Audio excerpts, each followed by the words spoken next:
wasn't really PG-13. Well, I guess it was not probably. really. Do we want to be PG-13? What are the limitations on what we should say? Can I say the S word? Speaking of winging it and making up as we go along, welcome to Offlane Gaming, an occasional podcast about gaming's present, future, and past.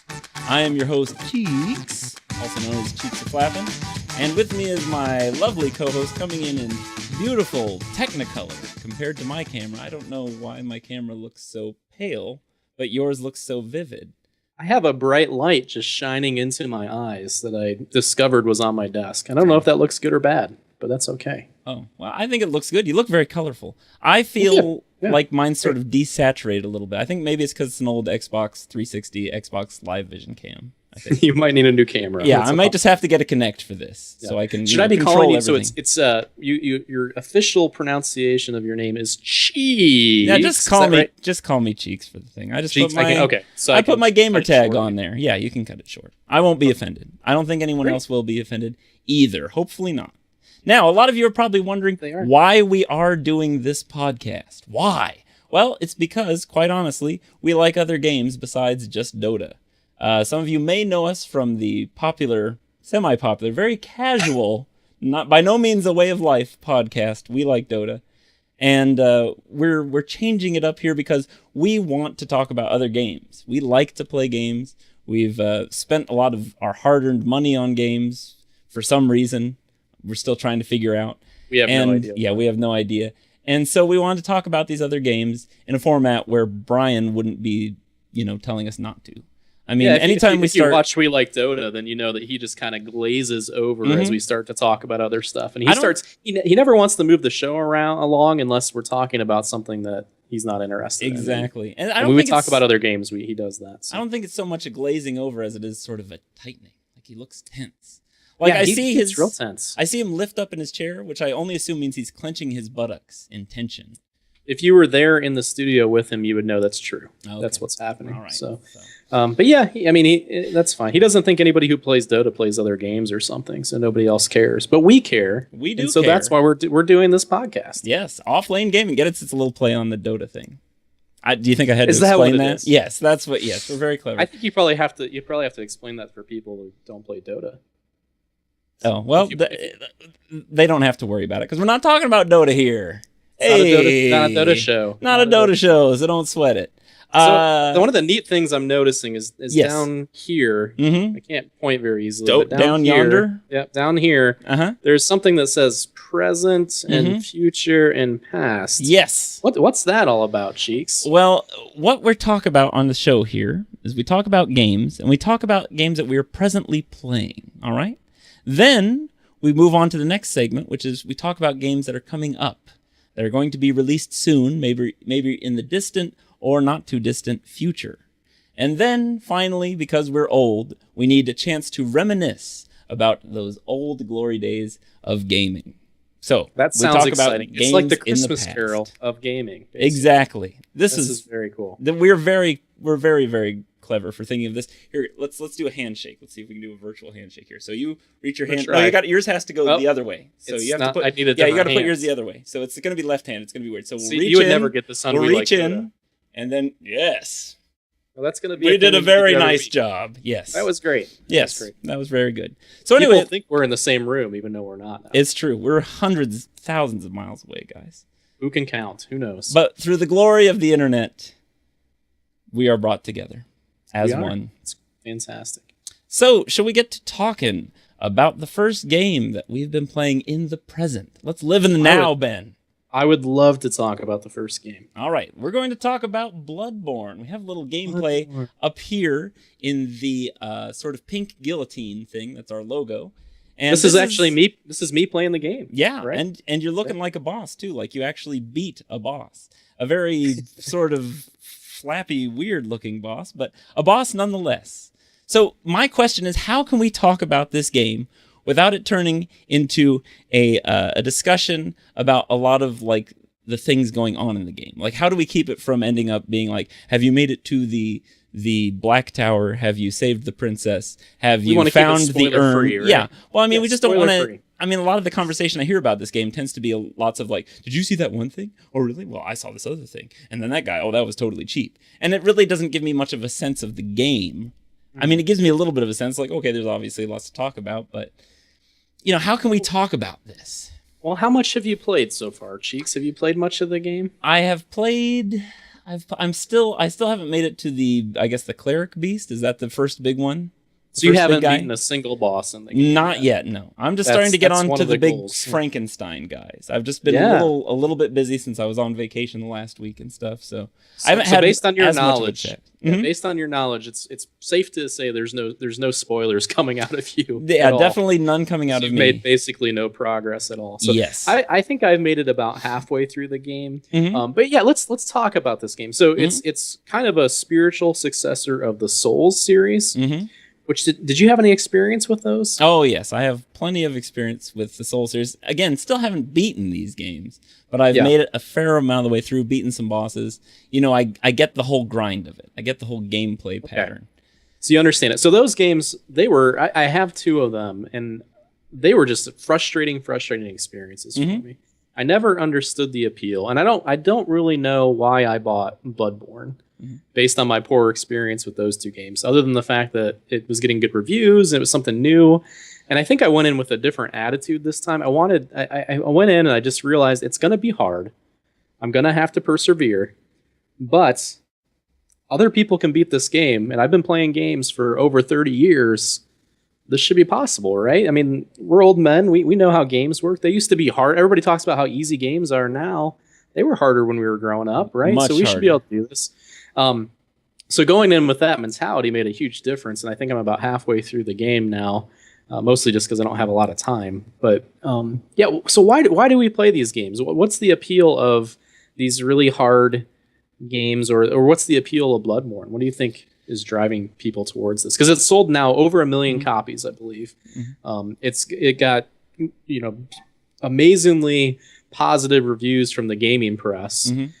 And yet some people are going to pick this game up, and I think this is a fair warning to put out for our audience. Some people are going to put this game up and they're going to put it into their system, and they're going to play it for about 2 hours, and they're just going to say, I'm out, right? I think that's going to happen. They're going to give up. They're going to say, this isn't going to happen for me, and I'm just going to go turn it back in at GameStop. And if they have any common sense, then yes, that's what's going to happen. Yeah, they probably should. You should probably do something else with your life than play this game. But what I think it is, I've noticed, it's like we've seen this whole sort of roguelike game resurgence with other games like Spelunky and Rogue Legacy, stuff like that. Stuff that's kind of really tough as nails kind of stuff. We've seen it, and I think the big appeal is that you're learning these systems, which seem pretty obtuse. And so every time you play it, you learn something new about how to progress. And I think it sort of points to a general love of learning that I think a lot of gamers have. Gamers want to figure out systems. They want to figure out how to exploit systems. They want to figure out the most efficient way to do things. And I think Bloodborne really taps into that, I think, anyway. I think you're really onto something. I think if you think about Bloodborne, you have to kind of reframe your idea of progress. And so you're right. Bloodborne's about learning things. The game does not hold your hand. It barely even tells you the controls. Certainly doesn't explain most of the game mechanics to you. But there's a sense of progress that if you really have to commit to, I'm going to play this game for at least 3 or 4 hours, or I'm going to play this game at least until I beat the first 2 bosses. Because I think if you can do that, you start to understand a little bit more of what they were going for. There's a sense of progress just through the understanding of the game mechanics that comes about. There is a leveling system, so you get more powerful as you play and you unlock new equipment. Nothing that drastically changes your abilities, but enough that gives you a little bit more confidence as you approach things. I think the neatest aspect is the sense of discovery. And so you make progress, which I don't know if I've played a game other than the Souls series that's similar to this. You make progress through unlocking shortcuts, if you will, right? And so you all of a sudden you're like, man, I don't feel like I'm accomplishing anything. I just keep dying in the same spot. The game kind of begins to open up. The maps begin to open up. The design on the levels is superb. I know you haven't played too deep into the game, but some of the best level design I think I've ever seen. You end up seeing the areas are connected that you would have never dreamt are anywhere close to each other. Yeah. So the entire world, I think, is probably connected. I haven't gotten far enough into it to know for sure, but it certainly is implied that it's all connected in some way. And as you begin to kind of see how the world pieces together, as you begin to kind of piece together the lore, as you begin to kind of uncover these shortcuts, and as you have your first kind of minor victories over some maybe harder enemies, you talk about those Frankensteins, the giants that you kind of run into early in the game, or if you have some victories over a couple bosses, then something kind of special happens where you begin to understand the game in a very different way. And I think that's what the critics have learned to appreciate. I think that's what a lot of people who are enjoying the game are getting out of it. And there's a social aspect to that discovery. There are game mechanics that people still do not understand, and the internet is collectively trying to figure out how these things work.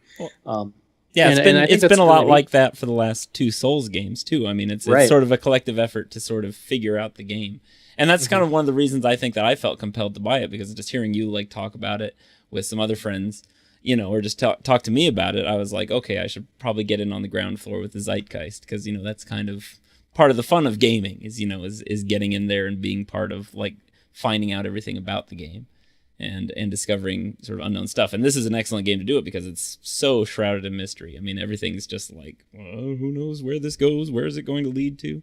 I mean, you talked about it also as sort of a spiritual successor to the Souls games, and I'd say it's amazing how like direct it's only not a sequel in name only. I mean, I think that the world is different, but the mechanics are almost well, they change the mechanics a little bit, but you still have little messengers that will pop out of the ground and give you more information. You still have the idea of trying to level up and beat these bosses, and some of the multiplayer, even the multiplayer is this elusive thing where you have to ring bells and you have to find a hidden menu to play with your friends to change a password that's in there somewhere. That was kind of like when the PS4 first came out. You kind of had to do that to get into a party and to actually make your matchmaking work. Yeah, I remember that. I mean, oh, totally. And if you do bring somebody into your game, there's a risk that somebody will invade your game at the same time and kill you. And so it's interesting. I think as somebody who grew up with the more elusive, you know, it used to be when we were playing games before, you know, the internet was at least popular, or even before the internet for that matter, you know, you would learn how to play a game through the word of mouth, or you'd have to go find a magazine, or even going back to the arcade days, you would, you know, kind of, what information can I glean from what's going around? And I think it's really cool to be part of that shared experience. You don't see that very often anymore in a lot of games. Maybe you see debates about what weapon's the best, but you don't usually see debates, you know, in Call of Duty or something, but you don't usually see debates about what the heck is going on in this game. I don't understand the story. I don't understand the mechanics, and that's just been really neat to be a part of that. So yeah, if you're gonna play it now while that discovery's happening, I think. Yeah. So let's talk about your character. Did you go strictly role play in this? Are you basically making an avatar of yourself in the game? You mean when I actually made my character? Yes, when you made your character. Gosh, that's maybe a broader question than I even realized. You know, I don't spend a lot of time on character creation. I'm not somebody who goes in there. I usually try to just make an avatar of myself. I don't spend 4 or 5 hours tweaking sliders to make sure it looks like me. But I tend to pick the hair color, the eye color. You know, currently have a beard, so I'll give the character a beard, and then I'll call it a day. How about yourself? What did you do? Well, I you know, usually I like to just hit the random button until I find something that looks goofy enough or funny enough to keep me satisfied through the game. But for this one, because it had sort of a very sort of English, you know, sort of, you know, British vibe. Lovecraftian. Yes, I think is one word that we've used to describe it. And sort of a romantic vibe, I thought, too, because it's sort of slightly Victorian seeming. I tried to make my character look a lot like Brian Ferry, the lead singer of Roxy Music. So you know, it's a sort of a 70s art rock band. And so I had him with the slick back hair, and he was tall, and, you know, had his suit on and stuff. And I was asking my wife when I was making the character, I was like, what weapon do I choose? Do I choose the cleaver? Do I choose this, or do I choose the cane? And I was like, what am I talking about? It's Brian Ferry. He's going to have a cane. So I'm stupidly using the cane to start the game out with. I'm not sure if it's the best weapon. I mean, I remember using like e-stocks and rapiers and stuff like that in in the Dark Souls games and having a pretty good time with that because you got a lot of, stabbing motion. But this has a lot more sort of slashing than I had anticipated. Well, did you discover? Speaking of discovery, this is an incredibly minor spoiler because you can pick the cane at the beginning of the game. Yeah. Have you pushed enough buttons to realize that the cane is also a whip? Yes, I do that. Okay. Oh okay. yeah, I really like that sort of transforming weapon thing, and the sort of the light and heavy hits with it, and kind of how it changes up your gameplay a little bit. But I've been trying to practice a lot with sort of the early game grinding, how to get like those combos of going from the straight cane into the whip, then back to the cane, and trying to do stuff like that. But there's some tricky things you can do. Yeah, there's definitely some tricks, and I kind of want to get proficient at that before I kind of get too much further into it. And I don't know, right now I'm just kind of enjoying the grinding because, it's like I said, anytime I go into a new area, I'm always just like approaching it very slowly. Unless, of course, I accidentally get thrown into a new area and I'm like, I gotta get out of here, because you've got 50 guys chasing after you or whatever. And there's exciting? No way. It is. And if you die, you're going to lose everything, or to get it back, you're going to have to make it all the way back to where you died. And you're not even sure half the time how you got there to begin with. Exactly. So getting back there, I love the sense of danger and dread that the game creates that is missing in a lot of games. So I don't want every game to be difficult and elusive like Bloodborne is, but I'm glad this one is. I think it adds something kind of fresh. I know that it's kind of repetitive in the series, but I think that series adds something important and fresh to gaming. Okay, well, speaking of tense and dreadful games, terrible senses of dread. You don't know what's going on, the mystery behind it. Let's talk a little bit about Hearthstone. This creates dread in me too, for different reasons. So much tension. Should I put this card in my deck? I don't know. If I put 2 of them in, is that too many of that card? Do I need this card? Why does everybody else have legendaries and I don't have any legendaries? That sort of thing. So Hearthstone has just recently opened up their second adventure mode. They did the first one with the Curse of Naxxramas, which came out probably about a year ago, and they're on their second one now. Or no, did Naxxramas come out a year ago? I don't know. I don't know how long, but yeah, I mean, someone on the internet can yell at us about it. But second storyline expansion. Yeah, exactly. So this is Black Rock Mountain. Now, Ben, I wasn't a big WoW player. What can you tell me about Black Rock Mountain? Well, what's the deal? That was a scary place with a Fire Lord in it, from what I recall. So. Yeah, I played World of Warcraft. Gosh, probably over a decade ago now. I was actually a raider or a leader of raids at one point in time. Which I could see you as a leader. Yeah. Oh, well, thanks. Yeah, it was one of the most frustrating experiences of my life because you get 40 people to all commit to one time to show up, to all be coordinated and be the correct class and have the correct.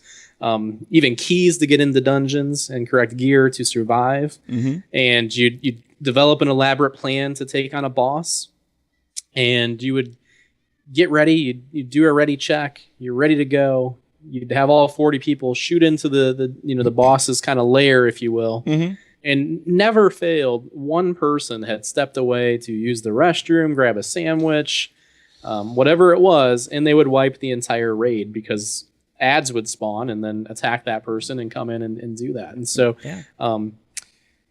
I don't know. I mean, I still have positive memories of World of Warcraft also. somewhere but the rating might not be part of it. So. Yeah. But I think it's neat that they're visiting some of this stuff. Now tell me, I never played the Naxxramas storyline. So how do these single player modes even work? Just give me a little bit of a background on that. Well, kind of what the deal is that you have a bunch of bosses that you have to get through. So you have what they call wings, different wings of each of these adventure modes. And so you'll have typically 4 bosses that you have to beat in the wing. And for each boss that you beat, you get a new card. You unlock a new card that's specifically just for that set.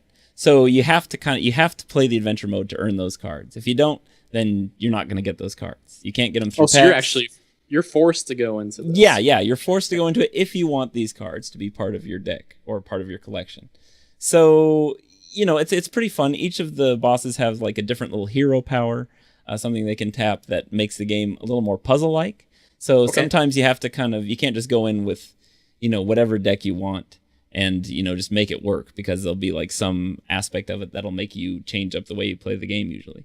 Like for one of the bosses, I can't remember the names because I don't know WoW names, but one of the bosses had a minion on the board that was its wife, and so as long as the wife was alive, then he wouldn't use his hero power, which was basically one-shotting you and killing you for the victory. So you had to figure out how to attack him and then not take her out or have her attack any of your minions, because she would only attack minions with taunt.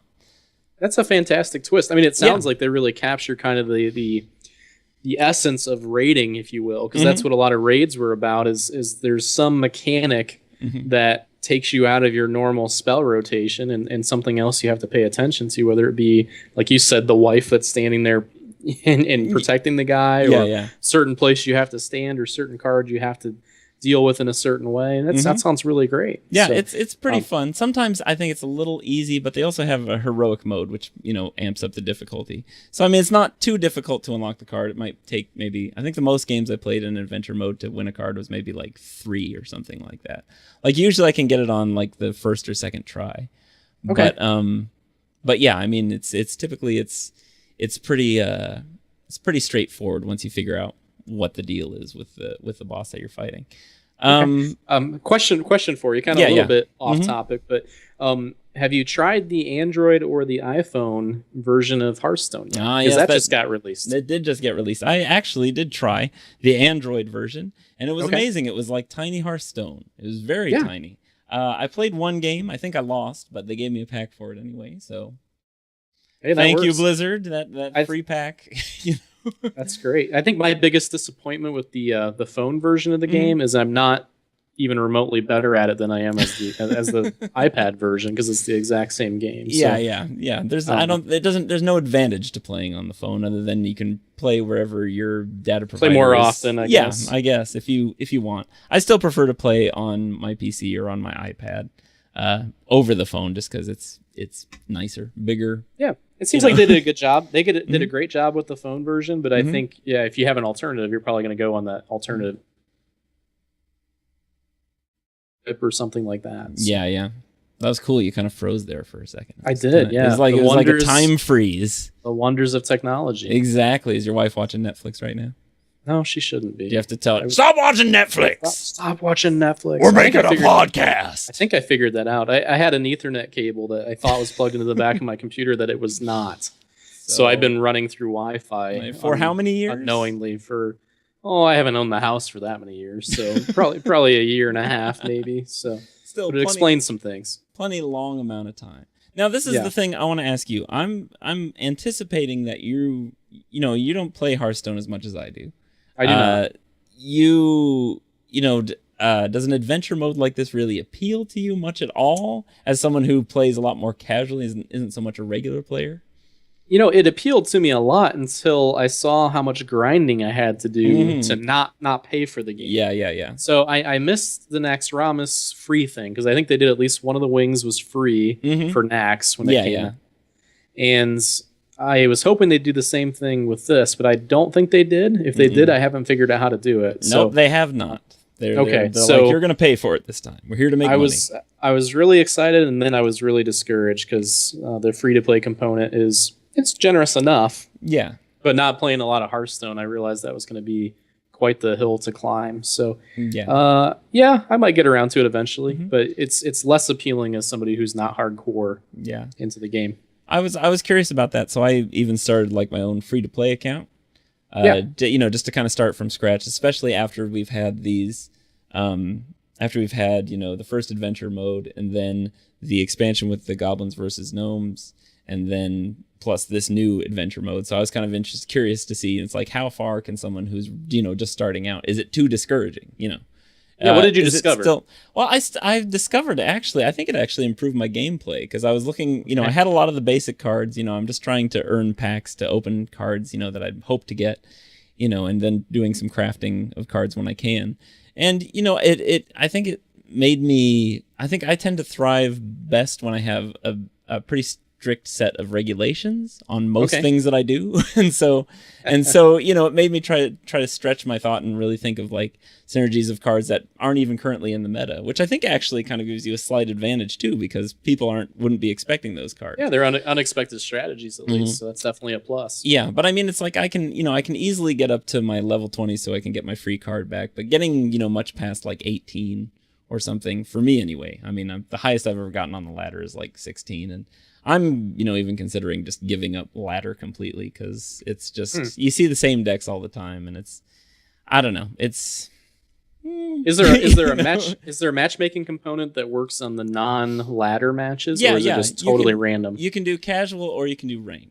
I guess my question is, am I getting ranked? Am I getting matched up with people who know what they're doing, or am I more likely to get matched up with people who have no clue? Well, typically when you get into casual matches, you'll get more people experimenting with different types of decks, different types of constructed decks. And so that's where it becomes a little more fun, because you really kind of don't know what to expect, and you're wondering, how well will my deck work out and stuff. And I find that to be like a little more satisfying. And you see some really, wild ideas for how people, use cards and utilize cards. And so, I'm kind of thinking of just becoming an all-casual player, of course, beyond getting to level 20, so I can get my, you get like card back or whatever. Yeah, card back? Okay. Yeah. So, because those are fun. I think next season's is a cupcake card back. So exciting stuff. Yeah, I'm in. I like cupcakes. Totally in. I like card backs and cupcakes. Put them together.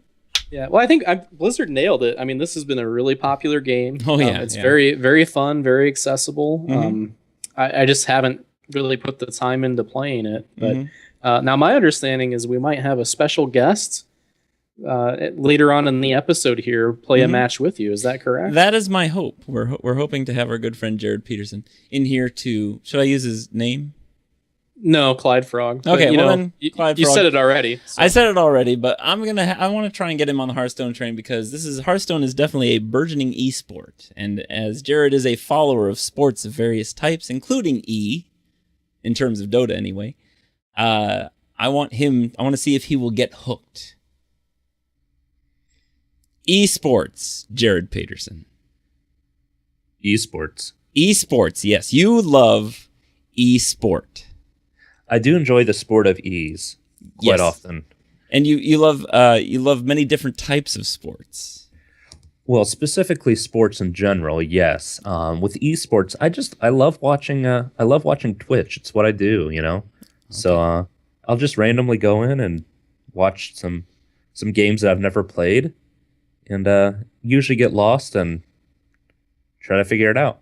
Okay. Well, I am here to try and get you hooked on a burgeoning esport, which is Hearthstone Heroes of Warcraft, the card battling game. Now, I know you're slightly familiar with Magic the Gathering. Yes, yeah, no, I played Magic the Gathering a long time ago, for many, many years, and that's when I heard about this. I was a little excited about it, and the non-tactile feature of a collectible card game is a little odd to me still. But in general, I've played it a couple times, and it's been pretty fun. But yeah, this is one that I do watch quite often, actually. Really? I do. So are you all up to date on the meta and everything? No, not really. Not really. Okay, so I should have the clear advantage on this, because I kind of know what's happening in the meta. Right. Yeah, I'll probably have dumb beginner's luck, if anything. So. Yes. Well, okay. Well, let's begin our battle. Okay. I'm challenging you, and I'm waiting for you to respond. I'm going to be doing a lot of narrating of what's happening here for those audio-only listeners. So we are playing Hearthstone Heroes of Warcraft. It's a head-to-head battle. I believe, Jared, you fancy yourself a druid player. Right. That's the deck that I've most recently made. Okay. So we're going to do a mirror match. Druid on druid, hot druid on druid action here at Offlane Gaming. So here we go. Sounds kind of grody. I choose you, druid. No, that's the wrong game, isn't it? It's completely the wrong game. I wouldn't know. Is that Pokemon where they choose things? Oh yes, I choose you, Pikachu. Okay. With the phraseology is. Yes, I just still know nothing about Pokemon. That was just a little after my time. I'm just that old, older than Pokemon. Supposedly. Yeah, a little after my time too. So.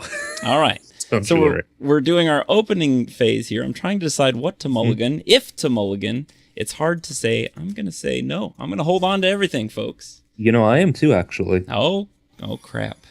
This is going to be a long match. Perhaps longer than we anticipated. I think that's a good possibility. All right, so you get to go first. Okay.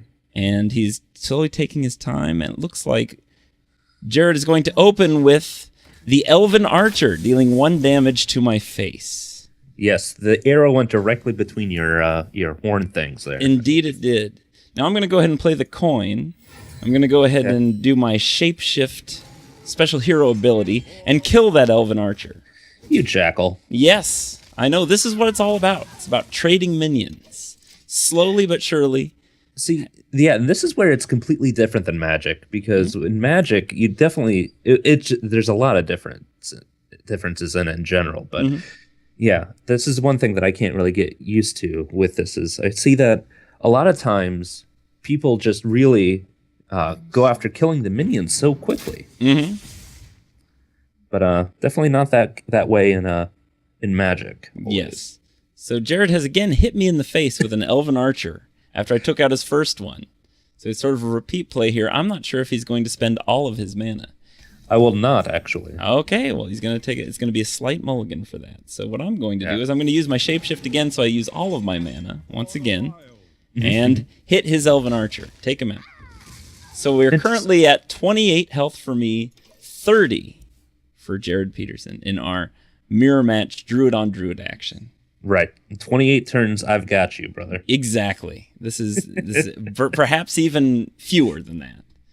This is a fairly new deck. I don't really know what I put in this deck or why. I think there's supposed to be some sort of tempo to it, or I'm supposed to jump out ahead. Doesn't seem to be happening quite yet. And this is turn 3, which I think some people would say that's bad that it's not happening yet. Right. Yes, and there's dogs now. Yes, there's a dog. I believe my wife is just getting home. Okay. So, let's see, just for those who are listening, Jared has played the Knife Juggler and has done, innervate into a Novice Engineer. So he got to draw another card. But he's cycling his hand pretty quickly here. He's only got about 2 cards in his hand. It looks like he's thinking about playing another one. And this is only turn 3, folks. And now he's got the rope. It's burning down. Oh, that's there all. we go. That's all I okay, could do. That's okay. all he could do. All right. So that's fine. That's a good choice. So what should I do? What do I do now? That's my question. Let's see. What I'm going to do is, yes, I'm going to use Wrath, and I'm going to deal 1 damage and draw a card on his Novice Engineer, therefore destroying the Novice Engineer. Oh no. And then I'm going to use my Naturalize, which is going to kill his Knife Juggler, but it will also allow him to draw 2 cards. So I have a slight card advantage, but not much of one. I'm only at about 6 cards here. Okay, this is interesting. Okay. Yes, this is interesting. This is where we start to play head games. Jared's surely thinking, what kind of fool spends mana to give the other guy 2 cards? Was that something that would happen in Magic the Gathering? Somewhat, yeah. Okay. So it would kind of happen. Yeah, there's things that you would do that would give the opponent an advantage if it gains you an advantage as well. Yes, definitely. Just balance. Yeah. Just balance. Okay, so I'm going to go ahead and heal myself a little bit with my Earthen Ring Farseer. This is all this Warcraft stuff. Did you play Warcraft, Jared? Not at all. Oh, okay, yeah. I'm kind of lost on most of this stuff, too. I'm sure there's reasons for these names and these images that we're seeing, but to be honest, I don't know what a lot of it means. Right. Yeah, no, I'm with you there for sure. Yeah, for sure. So let's see. Okay. He's searching through his hand. I think I still have a slight card and board advantage. He's got how many Novice Engineers do you have? I believe 2 is the maximum that you can have. But this feels like the 3rd one you've played. I do believe it would be at least 2. Yeah, I know. I understand, but it feels like this is more than 2. I lose track. This is where I lose track. Oh wow! Look at this. This is intimidating. There's a whole big lineup on his board. I'm thinking I have to do something about this. I'm going to go swipe. Oh no. 4 to the face, 1 to all his minions, but then he hits me again with the leprous gnome, taking 2 more damage. So we're currently 23-23 even. I've got a 3-3 on the board, and the battle is heating up. The race to the bottom is on. It quite is. Wow, Jared is going heavy card draw for this deck. He's thrown down another gnome, which allows him to draw something.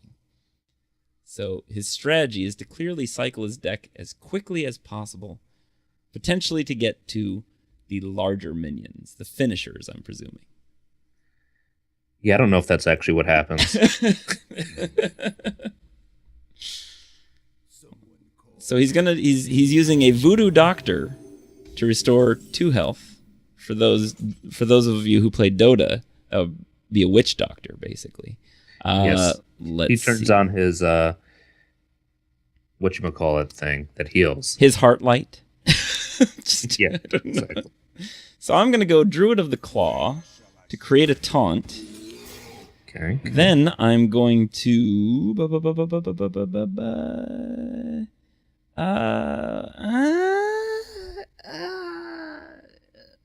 it's so hard to choose sometimes. I'm going to innervate for 2 extra mana, and I'm going to end up wasting 1 mana with a Power of the Wild to give 1/1 to my minions, to all my minions right now. And I'm going to take out his Gnomish Inventor because I'm all about trading minions. So Jared is currently at 25 with 2/1 on the board. I'm at 23 with a 5/7 and a 4/2 on the board. And I think we're tied in terms of where we're at with cards. We both have 4 cards in each hand. So this is still pretty much anyone's game. And we are on turn 7 now. So things should be heating up. We get some very spicy minions happening here. Oh, he gives himself 2+ attack and 2 armor, plus the 1+ attack and 1 armor of his hero power. So he's at 3 attack, 3 armor right now. I think he's thinking about making a big move. Jared, big move? No, probably not. Probably not. just armoring up. Because I can't attack you because I think he has the taunt. Exactly, taunt. Taunt, that means that minion must be killed first. If any direct attacks are going to go to any other character beyond so that. I guess I have to kill it. So. He's went for the taunt, and so we're currently tied again. Let's see. I'm going to try and jump out ahead in terms of cards, and I'm going to draw 3 cards. Woo! With my Nourish. Nice. That's my rarity card. So I have 3 cards. I'm going to go ahead and hit face because there's no minions to get, and do a shapeshift for 1 armor and 1 attack. So I currently have Jared down to 13 health, where I'm at 23 with 1 armor, 2 minions on the board, and 7 cards in hand. Whereas Jared has no minions and 4 cards in hand. But one of those cards does this. Restoring 8 health. He's going for the Healing Touch, a mainstay in most Druid decks, I think. Unless you just feel like going for it. Yeah, it's not too bad. So he's done the shapeshift again to give himself an armor, so he's back up to 21 with 1 attack and 1 armor. I think he's eyeing my taunt a little bit, but he still has 2 health, so he'd have to do something else to get that 1 off of there. Oh, he's doing it again. He's to 29 health. It's basically like I have to start over, but he only has 2 cards in hand. I really hope I'm doing justice to this match for those audio listeners here. I'm sure people are on the edge of their seats with excitement. Can't wait. I certainly hope so. I'm going to go ahead and drop one of my finishers right now. I'm going to drop my Iron Bark Protector, which I'm assuming is just fancy Blizzard speak for Treant Protector. Big tree. Yeah, basically. Tree. I'm going to hit him with a 5 and a 4 to take him down to 21. I still have board and card advantage with 23 health and 1 armor.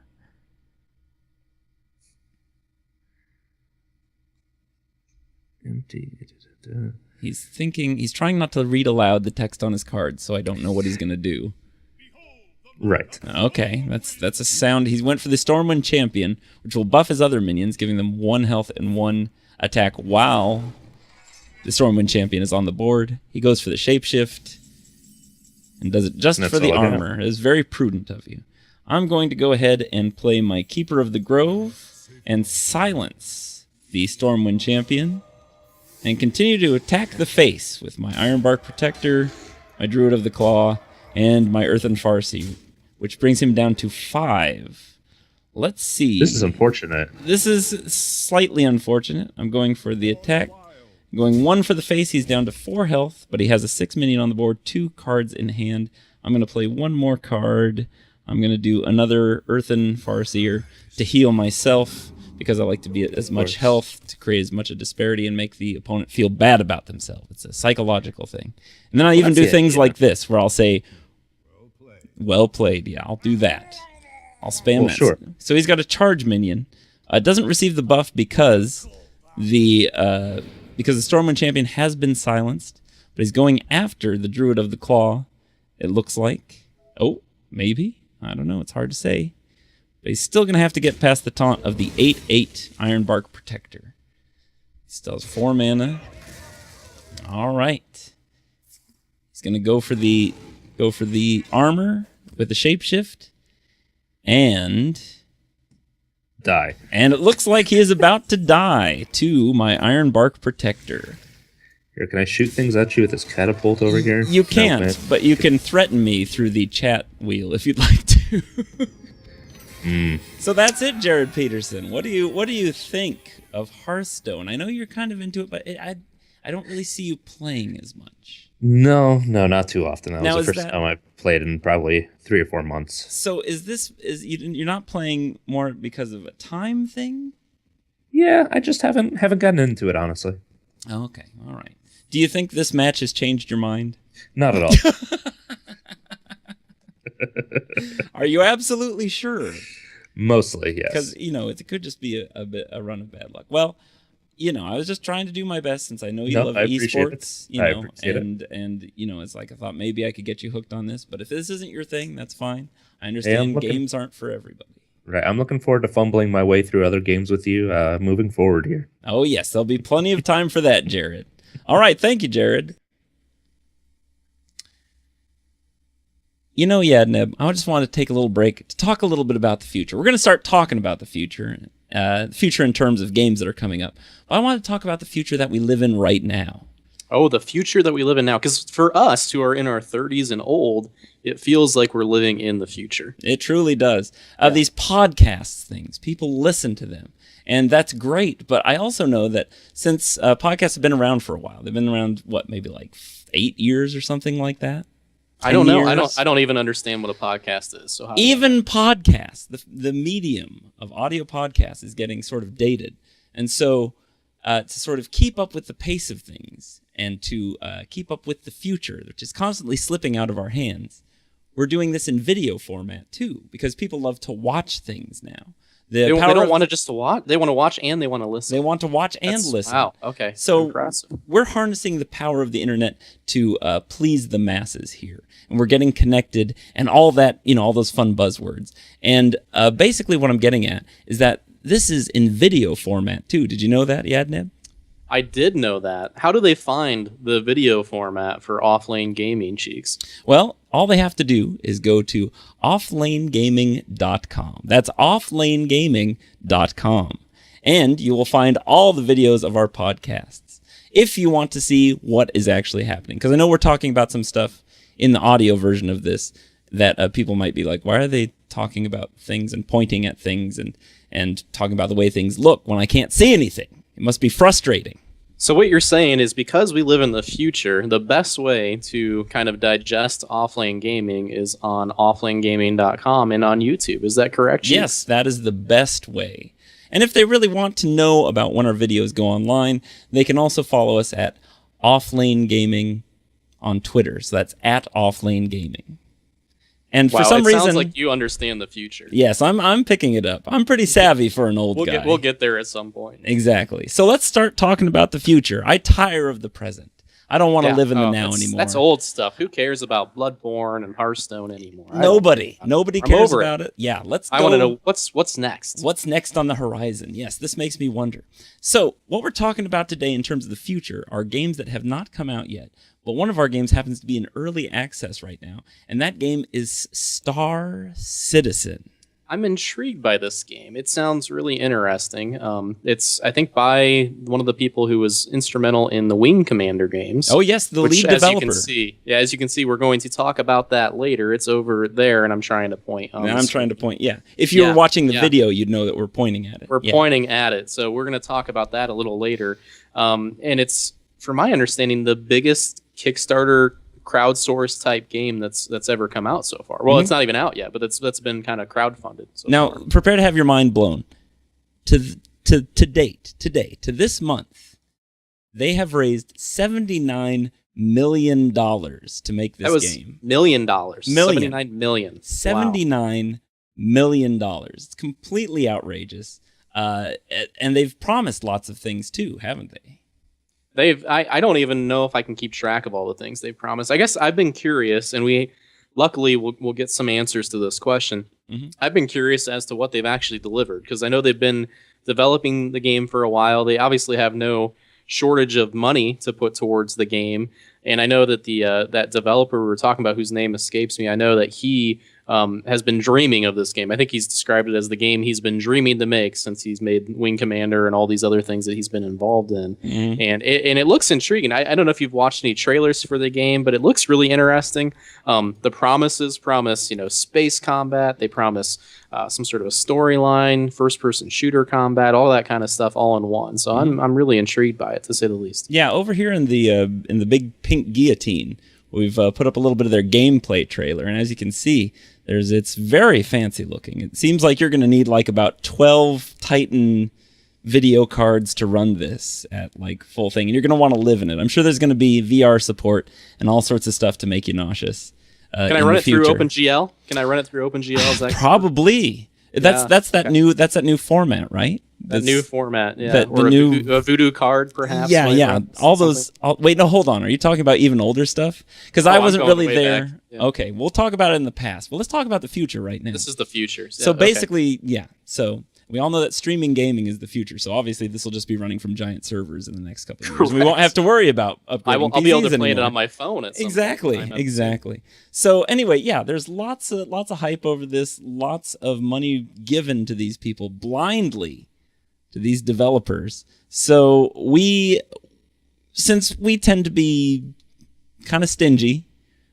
Yeah, we're not willing to. I don't know. How do you feel? Let's talk about this for a second. How do you feel about this whole kind of early access model? Because I dislike it. I want to play. I want to pay to play a game that's finished, rather than play through something buggy. I don't know if it's just because I'm older and I don't have a ton of time, or if I'm just cranky when things don't work, or what it is. But I don't. Or if you're just cranky in general. I might just be cranky in general, but I'm not real interested in putting money towards an unfinished product and some. It's basically a donation. Yeah. So I guess if I felt really strongly about making a donation towards something, I would do that. But I really don't want to play the games until they're actually done. That's not interesting to me.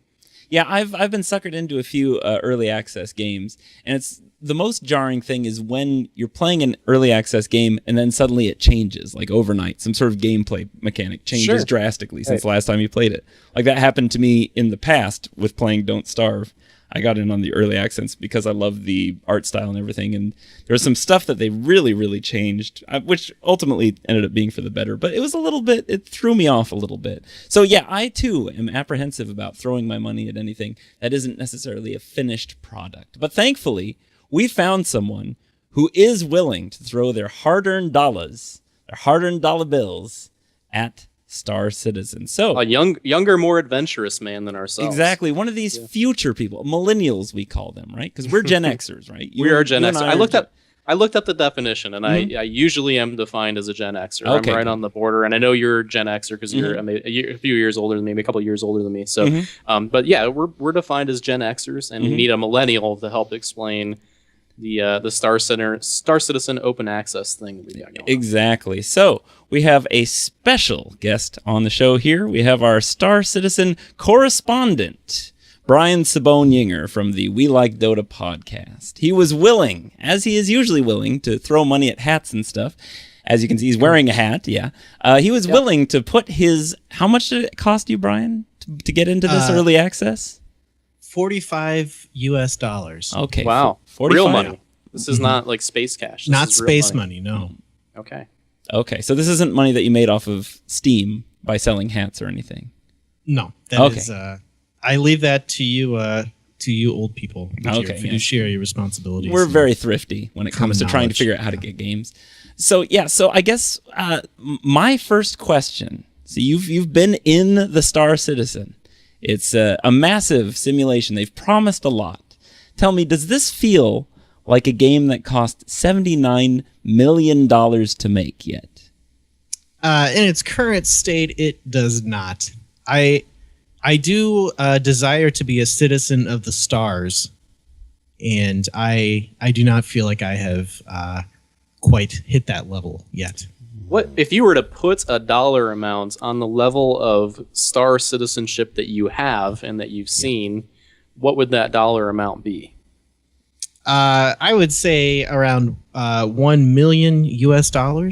Wow. Non-space dollars. So 1/79th of the current money. That is towards it. That is correct. Yes. Okay. So they've got a ways to go, is what you're saying.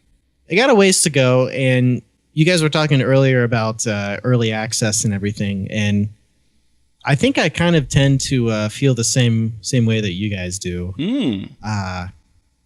But this is one game that really kind of caught my eyes, and I definitely wanted to kind of experience space, experience the stars.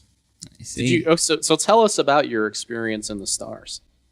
Well, it's my experience in the stars so far has been a simulation of the stars of space. Okay.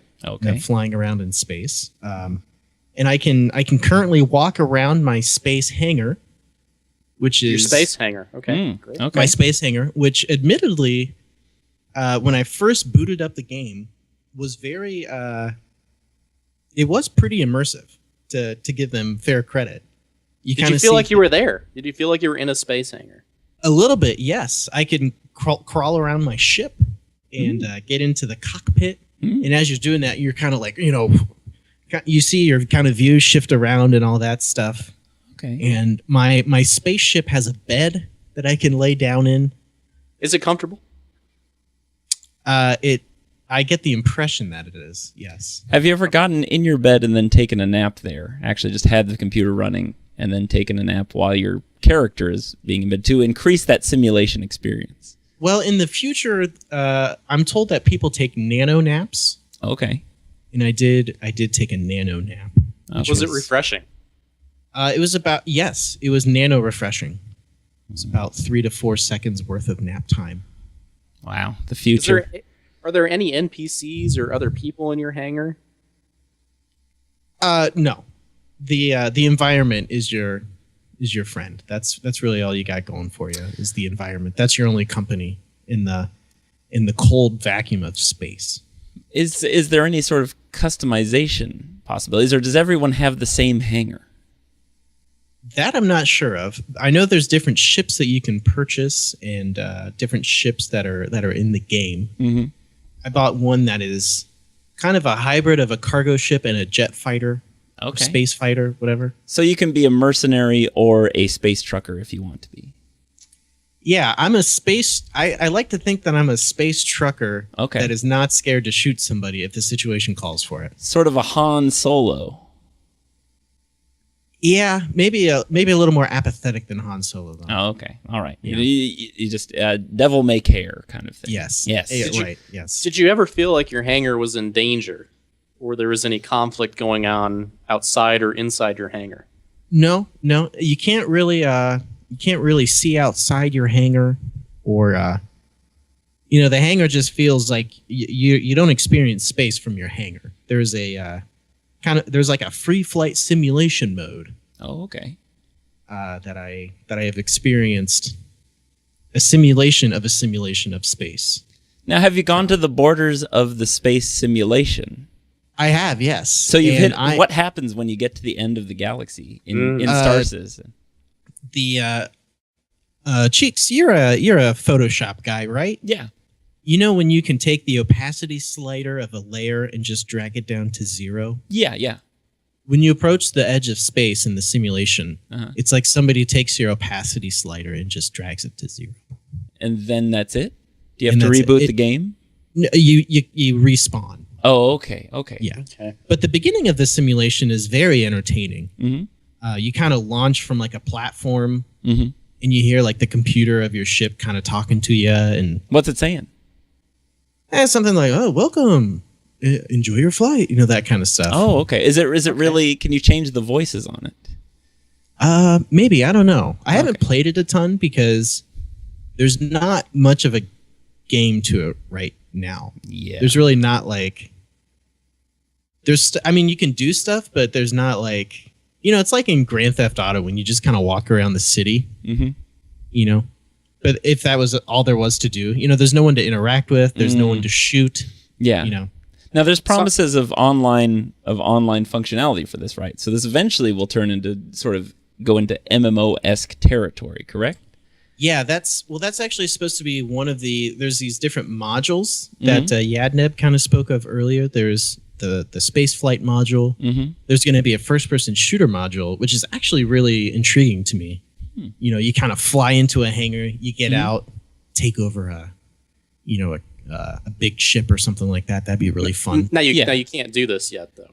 No, currently not. And then it's all supposed to be kind of connected by like an MMO world, kind of similar to like they explained it kind of similar to like Guild Wars was. Oh, okay. Mm-hmm. I'm intrigued by the premise. It doesn't seem like there's much there yet, though. Yeah, there's not. They just added something called Arena Commander, where you can. There is like a multiplayer battle system there, so you can do that. I have not done that yet, though. Okay, so interesting. I'll have to do that. Yeah. So I'm feeling pretty good about not spending my $45 on this yet? Well, it is interesting. I'm wondering if the prices won't go up as we go on. Okay, so maybe like Minecraft did, I think, right? So buy early and get in at a cheaper price. Okay. Yeah, or I might get some bonuses from being an early access. That's true. Mm-hmm. Yeah, there could be some benefits to it. So, guys, I want to ask both of you: do you think this will live up to the hype? Do you think this is going to be a huge success or a huge failure? I hope it does. I think everything I've read about it makes it sound like it could be a really awesome experience in the long run. The technology, in terms of the graphical technology behind it, was pretty impressive from what I've seen in the videos and even seen. I think you need a nice system. I know it definitely isn't optimized yet, and it could be kind of an interesting challenge to some computers. But I think, I think it has some really good potential if they can put all those pieces together. And they can really follow through on the promises they have out there. I think it could be kind of one of those really special games that comes out. I just have doubts as to whether they're going to be able to put it all together. It just seems like they're trying to tackle something pretty big. Yeah, for sure. Brian, last thoughts on your Star Citizen experience? Yeah, I think I feel similarly to Ben. It does seem like what they have currently, it's just a small taste of what I think they're capable of doing. What they have so far, I definitely get the sense that they know what they're doing and they have a good sense for right and wrong and everything. And through the rest of the Wing Commander series, we've definitely seen that they have a good sense for storytelling and a good sense of immersion and art style and all that stuff. And it really excites me. But I feel like games that are like so hyped up, and this one is definitely no exception at all. You just have a hard time delivering on the hype, and it gets hyped up to like proportions that nobody could meet. Yeah, definitely. What was the give us the highlight of your experience? If there was one takeaway and one thing that you thought, wow, I really feel like there's potential here because of this moment that I had. What was that moment? I think just in general, like the immersion, or I guess probably the first time I launched into the flight sim mode. like when you kind of launch from that, and you definitely you almost feel like you're in the cockpit. Like I definitely got this sense that I was like, whoa, I would buy VR, like a VR headset to do this. And you'll like be for able this to, game. You'll be able to do that very soon. Yeah, they're going to have like. that support, I believe. Yeah. Yeah, I would be very interested in that once the game gets to a point where it makes sense to actually play the game. Yeah. Are you going to invest in a flight stick, you think, for this? Yeah, I don't know. I'm more interested in trying it out with my controller first and then going from there. That's probably a sound move. Yeah. It controls actually really well with the keyboard and mouse currently, I think. Okay. All right. Well, All thank right. you, special correspondent Brian Yeager. That's great. Indeed. All right. So, moving on from Star Citizen, we are moving on to The Witcher 3. The third The Witcher game, The Witcher 3. The third Witcher. Yes, that is what is coming up next month, actually. It's the release date is imminent. The world is gigantic. The possibilities for true role playing are enormous. They're present. They're there. Yes. Accounted for. My question, should we care? Do we care about The Witcher 3? Yeah. You know, I don't want to care. I'll be honest. I don't think I want to care about The Witcher 3, but the trailer is so impressive. Mm-hmm. And the little bit of the first two games that I played was really neat. But I have some reservations, and I know you have some reservations too. Mm-hmm. And I don't think it has anything to do with the talent of the developer or the game world or anything like that. Mm-mm. But I think we just have some reservations. Yeah, for sure. For me, I mean, I've played The Witcher 2. I never played the first one. I'm not really ensconced in the lore of the game by any means or any stretch of the imagination. I think the art is beautiful. It's really, really well put together, really nicely realized. It's technically very polished and very stunning. But ultimately for me, the third person aspect of it, the third person action aspect of it, gets a little bit tiresome. What don't you like about the third person aspect? So if it was a first person game, you'd have different opinions? Well, I don't know if it would be first person because I remember getting burnt out on the Elder Scrolls too.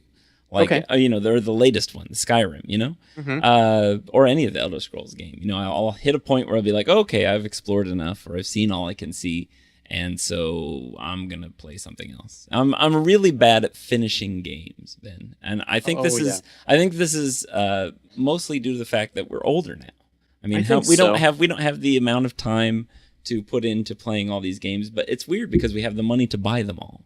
Do you ever look up how long it takes to beat a game and have that be a determining factor on whether to buy one? Oh yeah, totally. I do too. I think so. And sometimes I think, I can get value out of this. But then sometimes, like especially with these big third-person open world kind of games, I'll start playing it and I'll be like, oh yeah, I'm going to play this, and then I'll just sort of run out of steam on it. Just because like, okay, I feel like I've seen everything. They want me to do all these mundane tasks. I have plenty of mundane tasks to handle in my own life.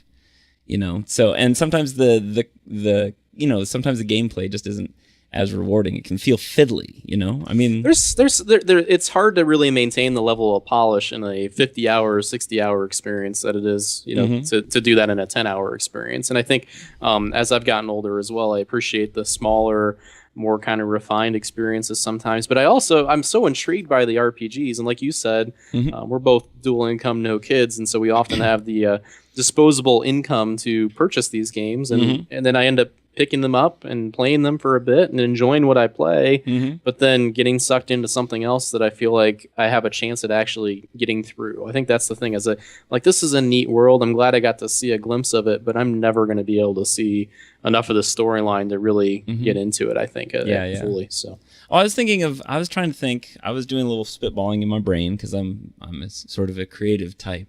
I was thinking about like what they could do to maybe make this more compelling to me in terms of gameplay. What are the changes you want to see? So much of the gameplay can feel really redundant, and then sometimes you get new little skills to unlock, but it still feels like it's, especially from a third-person perspective, messing with the camera, trying to use new abilities and stuff like that can sometimes be a little bit, I don't know, just kind of take the wind out of my sails. So I was kind of going back to the JRPG sort of encounter thing, where you have sort of the random encounter system, going through this open world, you have an encounter, boom, and then suddenly it puts you into sort of a Mortal Kombat-esque sort of fighting type thing. So it's a lot more like a fighter, like a fighting game with combos I like where you're going and with moves that. and stuff. So the issue is the combat system doesn't feel polished to you. Is that Well, it? or it just feels a little too easy. It's like press this button to do this. Press Okay. this. There's not as much of a challenge. I mean, there's a certain amount of like parrying and dodging and rolling or whatever that you have to do to survive, or applying things, but I don't know. It doesn't have the certain like sense of urgency that like say like a fighting game does. Well, it certainly feels different than Mortal Kombat or Street Fighter. That's for sure. definitely. Yeah, it's definitely going to feel different than that, or even different than like a Bloodborne, or some sort of an action game like that. I think they're getting closer. I think the gap there between those genres is definitely lessening. I guess why don't we see a sword and sorcery fantasy game that's a 15-hour experience? Why don't we see those? Like, are the developers, why are they so sucked into it has to be an RPG? Because if I thought this was a 15-hour action game with a really kind of streamlined storyline, I think I'd be all about it. Yeah, well, I blame Bethesda for this completely. You look at games like The Elder Scrolls, you look at games like Fallout 3, those sorts of games, that sort of like you're in the action, you're experiencing things. It's a huge world with all sorts of little side things to do and figure out and see. And, it's like some people just get so wrapped up to it, into it, and want to see it all. Like I have, it's like I have friends who have done like everything you can do in Skyrim, put like 200 hours into it or whatever. But I don't know, it's like speaking personally, that doesn't necessarily appeal to me. I probably will end up getting The Witcher 3. We probably both will. We'll end up getting it. We'll probably end up talking about it on the show at some point, because I'm intrigued. One of the things I think that really pulls me to these games is the sense of exploration. I like to go out. I like to see just the landscape, and try to, and interact with what I can interact with, and stuff like that. I'm with you. I mean, I love that these games exist. I love that the worlds are so big because there's an element of it that's really intriguing that I'm only seeing a part of what's even in this world. Yeah. And I guess that's an intriguing thing. It's frustrating at the same time, but I think it's, I'm with you. The element of exploration and even in the Bethesda games is just pretty amazing. Yeah, for sure. So The Witcher 3, we'll probably still end up getting it. I'm not super hot to trot on it yet. We'll see kind of what the reviews say and stuff, but if it's a 9, if it's like a 9 out of 10 on every review site, you think you'll get it? Maybe. I might still wait though.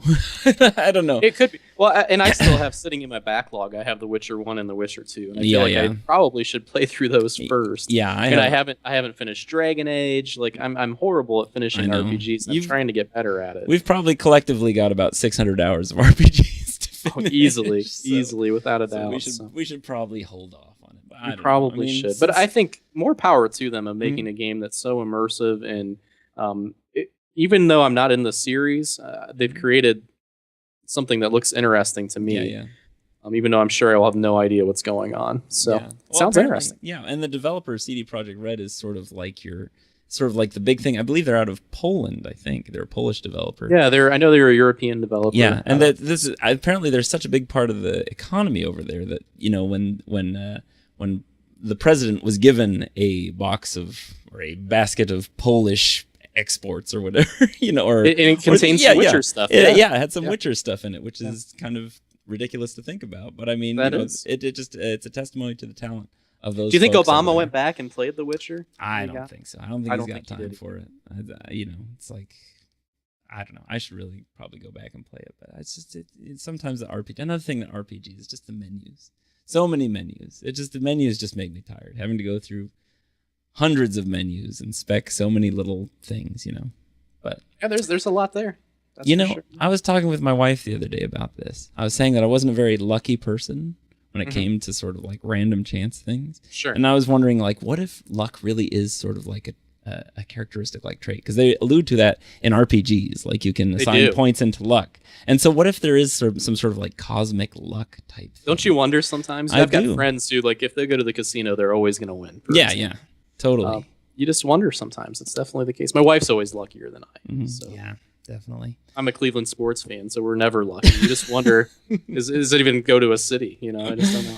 Exactly. So the strangeness of luck. All right. So that was a little glimpse into the future. And now I think we're both kind of lucky because now we get to look back on the past. Wow. Look back into the past. And because we talked a bit about Star Citizen today, we wanted to look back at the roots of sort of these big space games. At one of them, one of the most influential, is also happens to be by the designer of Star Citizen, is... Oops, did I do it? Yes, I did. Sorry. You did it. I did it. We have video. I almost made it through without making any comments on video stuff. Here we go. Wing Commander. We'll just fix it in post. We can do that. No, we won't. We'll just go with it. People love to see the warts and all. They do. Stuff. They yeah, do, it's the future. sure. It's what they're all about. This is what the internet's about, sharing. Even your mistakes. We're sharing our mistakes. Exactly. So Wing Commander, though. So one of the original, or at least one of the kind of envelope-pushing, what do you want to call it? Star simulators or spaceship simulator games that were out there when we were growing up. And you've got some video up on the screen right now, and it doesn't look as good as I remember it. Well, the games rarely do live up to it. Like I do really, really like all these sort of like pixel art, animation sequences and stuff. I obviously remember them being much smoother when I was, I guess, when did it, like 10 or 11, playing this. So, but you do have, I think one of the things that was great about the game is we've got an actual kind of designed animated cockpit. Yeah. That was a pretty cool thing at the time. Some of the later Wing Commander games actually had full motion video with actors. I know Mark Hamill, famous Luke Skywalker actor, was actually in some of the Wing Commander games. And I just thought they were so cool when they came out. Just so cool to be able to actually feel like you were, because your imagination filled in the blanks. This is maybe hard for our younger listeners and viewers to understand. Who have no imagination. Because they're millennials. But I remember playing some of these games, especially like playing Doom. If you played the original Doom in a dark room, you wouldn't be able to sleep at night. Yeah. And now if you were to show that to somebody, I think they wouldn't be even remotely frightened. But your imagination would just take you to these places, even though, as you can see by the graphics, it looks lame by today's standards. Now, I totally forgot that everything that you're shooting at your enemies were just little colored balls. It looks like you're, shooting what sort of Satsuma oranges or something like that at the ships. Right. I totally forgot about that. Those are probably sprites, I assume. Right? Yeah. So we didn't have particle effects. Exactly. So I that definitely brought some memories flooding back. And also I didn't quite remember that the hand kind of went back and forth. Now, when you played this, were you playing it with a mouse? Like, it looks like this player is playing it with a mouse.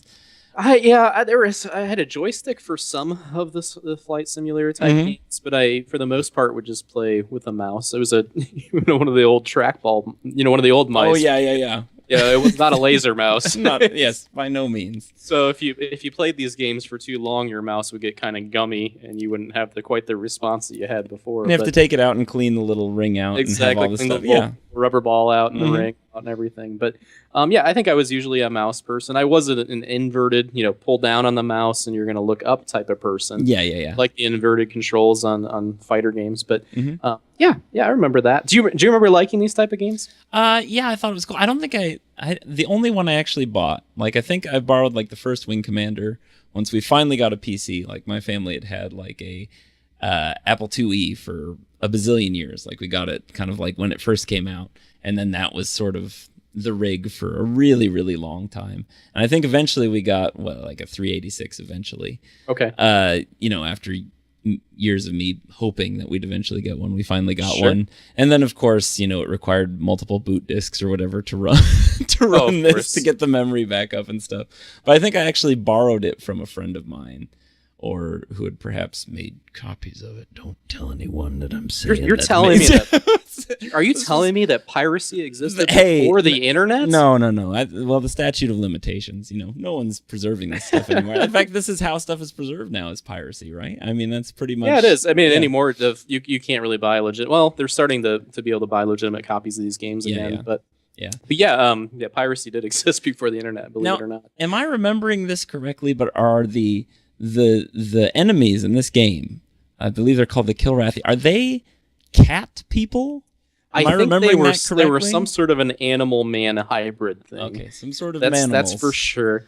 It was your kind of your early 90s sci-fi, wasn't it? I mean, it was your because these would have come out in the 90s, I believe. Is that correct? Yeah. Definitely. So that was kind of what it was. I think sci-fi generally was an alien was a humanoid type figure, but 99% of the time with some sort of latex makeup. But then why mix it with a cat though? That's the thing I don't. The thing I don't understand. Because it looked better than when they mixed it with the dog. I don't know. I mean, why not go for more like your gray man type thing? You're like your big-eyed alien with the big gray head and little tiny body or something more sinister looking than a Thundercat, basically. It could have been budget constraints. Maybe they were going to get people from the hit musical Cats to come over and do this on the side for $10 an hour or something. Yes. I mean, there's definitely a possibility that the budget came to be part of that or maybe decision. It's just easier to do cats in pixel format. I mean, it's just easier it could have been a pixel thing. Cat people in pixels. Yeah, back in our day, Cheeks, we had to make do with what we had. It's true. And if it was space cat men, then that's what we had. And we didn't care though. It was still cool. Yeah. Another thing I remember about playing these games, I used a joystick instead of the mouse. I think it was like a bazillion years before I started using a mouse. But I was kind of late to the party on everything with gaming. I didn't, my parents would not allow for a console, but a computer was okay. So I was early Apple and then What was PC your first console? My first console was, what did I buy? I bought it in my adult years. I think I got the GameCube for a little while.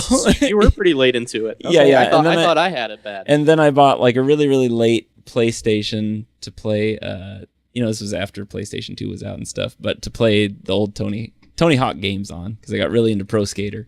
Mm-hmm. And then I guess the first like brand new console I ever bought was probably a 360. So, I'm still pretty new to console gaming. You are, yeah. In terms of the grand scope of things. Without a doubt.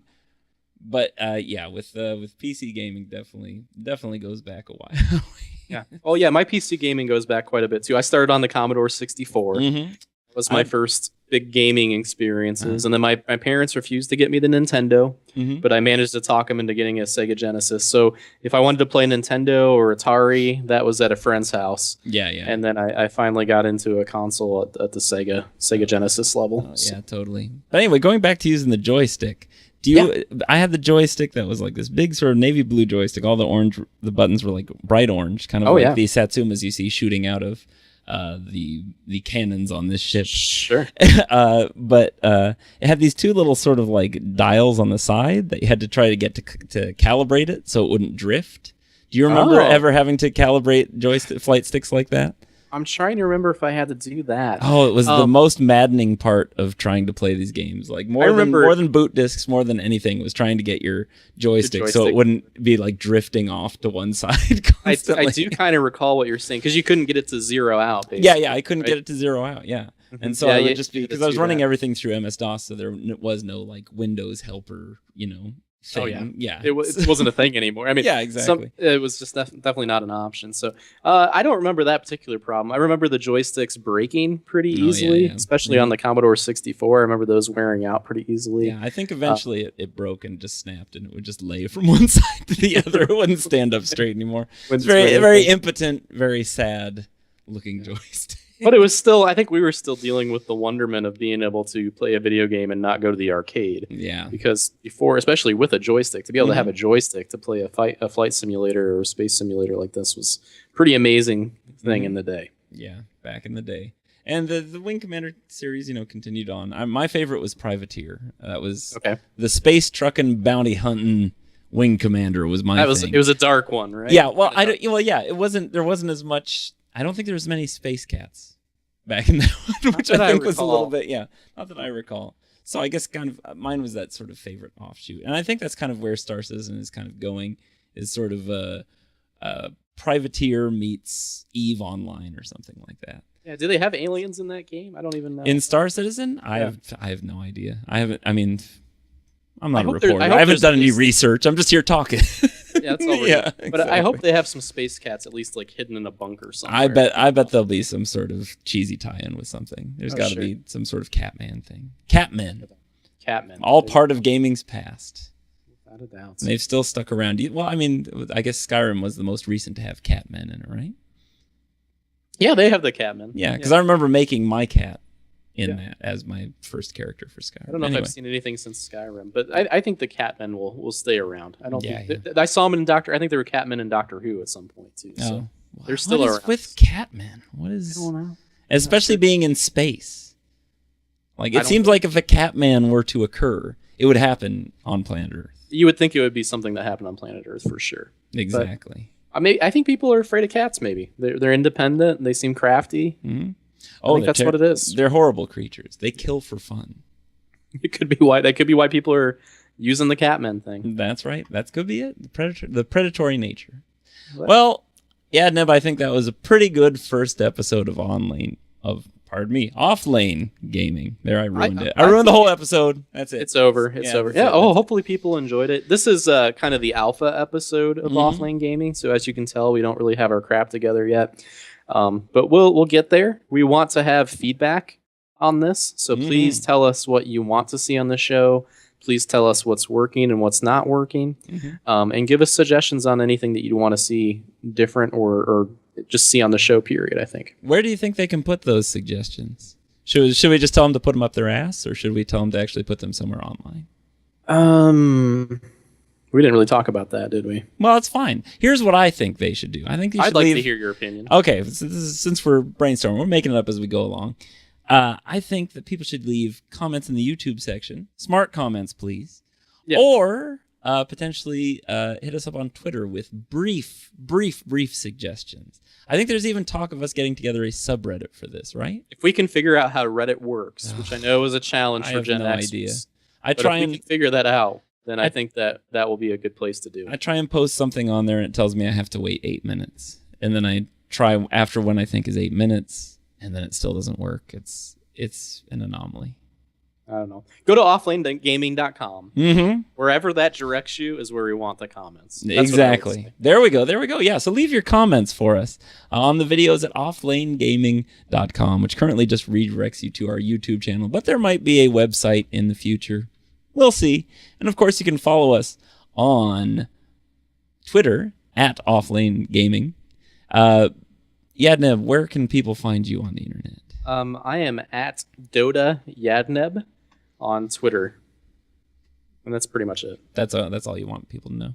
All right. Well, I don't really have anything else out there yet. Oh, okay. Well, that's fine.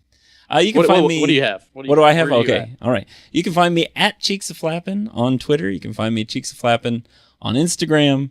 You can friend me on PS4 on the PlayStation Network. I am Cheeks, so you can see it if you're watching the video here. It's right under here. It's basically the same thing. CCHHEEEKKSS. And on Xbox Live, I am Cheeks of Flappin'. So see if we get some new friends. And if you, I guess if you want to add me on PS4 or Xbox, I am at Dota Yadneb on those as well. So you can add me on those consoles, and maybe we can even play some games, and you can hear us talk about kind of the get off my lawn old man talk about video games as we play them together. That's what people love. That is what people love. Right. All right. Well, thank you for tuning into our first episode, and we will hopefully see you on episode 2.